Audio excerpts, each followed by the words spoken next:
Ons is vandag hier so met Tracy en Candace by BFAB se Baseline en ons gesels oor vrugte, uitvoere, hawens wat 'n probleem is en die toekoms van landbou. So Tracy, Suid-Afrika het die enorme potensiaal om uitvoerinkomste te genereer as dit kom by die vrugtebedryf. Hoe beïnvloed dit die landbousektor en wat is die toekomstige rol wat hierdie gaan speel in die landbousektor? So as jy kyk in binne landbou na produksiewaarde, dan is ons vars produkte, so vrugte en groente, rondom 30% van die produksiewaarde wat ons genereer. As jy kyk na vrugte spesifiek, dan is uitvoere meer as 80% van die inkomste wat ons genereer. So dis baie belangrik binne in daai bedrywe. Ek dink as jy kyk na ons groot vrugtebedrywe in terme van potensiaal, tans voer ons rondom 4 miljoen ton uit in 'n jaar. Ons kyk oor die volgende 10 jaar kan ons maklik nog 'n miljoen ton byvoeg, so rondom 25% wat ons kan bysit.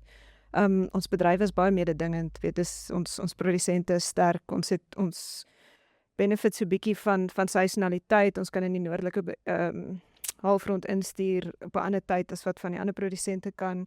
So daar's baie potensiaal daar. Ek dink as ons verder kyk, as ons kyk na 2050, as daar 'n paar dinge is wat ons kan uitsorteer, dan kan ons ewen groter gaan. So ons kan maklik verdubbel wat ons tans uitstuur, maar dan moet ons moet water uitsorteer, ons moet krag uitsorteer, ons produksiepraktyke, ons uitpakpersentasies en ons waardeketting. Ek dink baie van die probleme binne die bedryf sit na die plaashek tans, so vervoer na die hawe, deur die hawe, om produkte deur die hawe te kry en so voort. Nou Tracy het net gepraat oor hawens, nou Candace. Ons hawens is, jy weet, gee soms probleme. Hoe beïnvloed dit ons mededingendheid? Hoe beïnvloed die oponthoud ons mededingendheid? En wat is ons oplossings wat ons daarvoor kan bied? So ek dink as ons kyk, onlangs het hulle die nuutste verslag het uitgekom en Kaapstad Hawe was laaste op die lys van 400 in terme van prestasie en die meting wat hulle gebruik daar. En dit is vir ons 'n groot kwelpunt in die bedryf. Wat gebeur is, ons kry nie ons produk betyds deur die hawe nie. Dit beteken ons het ekstra kostes wat optel tussen die plaashek en die hawe, so dit beteken dit staan langer in 'n koue stoor. Dit word na 'n ander hawe toe vervoer wat ekstra kostes veroorsaak. Dit beteken ons moet partykeer produk wat te lank in die hawe gestaan het waarvoor daar nog nie 'n skip gekom het nie, moet weer uit die hawe uitkom, so daar's addisionele hawekostes om dit weer te vervoer. Dan moet dit na die plaaslike mark toe vervoer word. So daar's 'n klomp kostes wat opbou in die ketting as gevolg van hierdie oneffektiwiteit wat ons tans in ons hawens het. Nou, Candace, hoe beïnvloed hierdie ons mededingendheid in die internasionale mark? So die steenvrugte en tafeldruiwe het vir die afgelope seisoen, 2025-26 uitvoerseisoen, 'n beraming gedoen van meer as 4 miljard rand wat die bedrywe verloor het as gevolg van hierdie haweprobleem, spesifiek nou in Kaapstad. Dit is omtrent 20% van daai bedrywe se waarde wat hulle sou genereer vir die seisoen. So dit het verrykende gevolge vir ons in die mark. Dit beteken ons is besig om kliënte vies te maak effektiewelik. Aan die ander kant, ons lewer nie ons produk op tyd nie, ons kwaliteit gaan af, want dit is 'n bederfbare produk. En uiteindelik beteken dit dat Peru, Chili, Australië is besig om gesogte supermarkprogramme van ons af weg te neem. En ons sien reeds, as jy kyk byvoorbeeld oor die afgelope 12 jaar het ons gaan kyk na die eise op tafeldruiwe en steenvrugte nou vir kwaliteitseise wat spesifiek dan nou te doen het met produk wat bederf is wanneer dit in die mark aankom.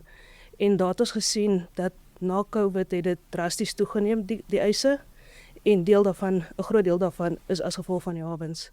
En as ons daarmee saam dit skakel dan met, as jy kyk in tafeldruiwe oor die afgelope 5-6 jaar het ons omtrent meer as 10% van ons hektaar is uitgetrek.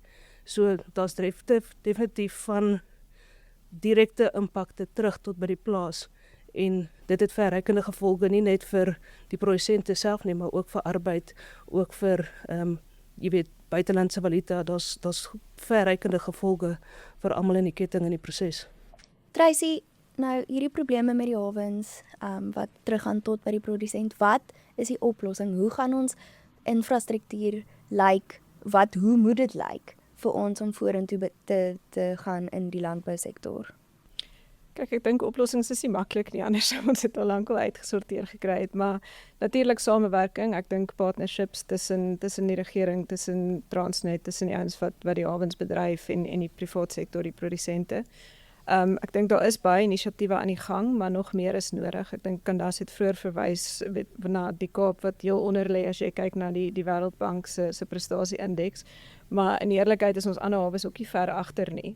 So ek dink daar's 'n kombinasie van aksies betrokke. Ek dink ons kort drasties, ons kort investering in kapasiteit, ons kort investering in masjinerie, ons kort ook kundigheid. Ons moet hande vat met, as mens kyk op in Afrika, baie van daai ouens het hande gevat met sterk internasionale operateurs.